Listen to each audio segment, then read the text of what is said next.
The controversial cull was set to go ahead in North Pembrokeshire to help stop the spread of bovine TB amongst cattle. But on June the 8th, the Badger Trust was told it could appeal the court's decision, which allowed the cull.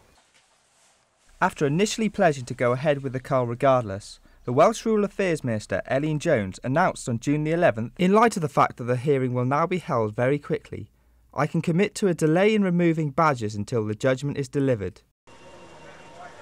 The news has been welcomed by anti-cull campaigners. Well, we're very glad that the appeal's been allowed at the last minute, and we're relieved also that the Welsh Assembly government have delayed the start of the cull. The appeal will argue that the cull will not eliminate or substantially reduce the rate of TB infection. It appears to me from the Farmers Union, they think all we've got to do is bang a few badgers on the head, kill all the badgers, then there'll be no problem. That just doesn't work.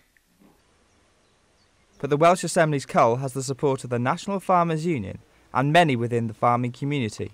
Well, I welcome the fact that they're going to cull badgers in this area in North Pembrokeshire. We're well aware that badgers carry TB. They become infected, and our argument is that, you know, if a badger set is infected, the nearer you are to that set, the greater the infection.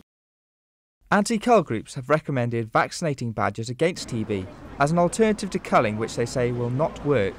Culling has been tested very recently, and the conclusion of that test is that culling cannot help the TB situation in Britain. In addition to that, obviously vaccination is far less controversial, whereas culling has caused a great deal of division and distress in the local community. Vaccination really has the support of well, those who are opposed to it really are the ones who feel what to be culling instead, but nobody's opposed to vaccination. Nobody finds it as distressing as they do culling. But others think the answer lies mainly in better biosecurity measures on farms to ease cow-to-cow transmission of TB. When there's disease in the herd, I think it's mainly about the cows that will transmit it. So that can be the social contact structure, that can be the herd size, that can be the number of water troughs, because if I'm a cow living in a herd with 200 cows drinking from the same water trough, clearly when there's a cow with TB, it's quite easy that that cow also visits the water trough and then passes it over to the next cow. So it's a bit more complicated than just badgers or just cows. Whether or not it succeeds, the cull has sparked protest and fierce debate, which will surely rage even stronger if it is introduced in England as is expected.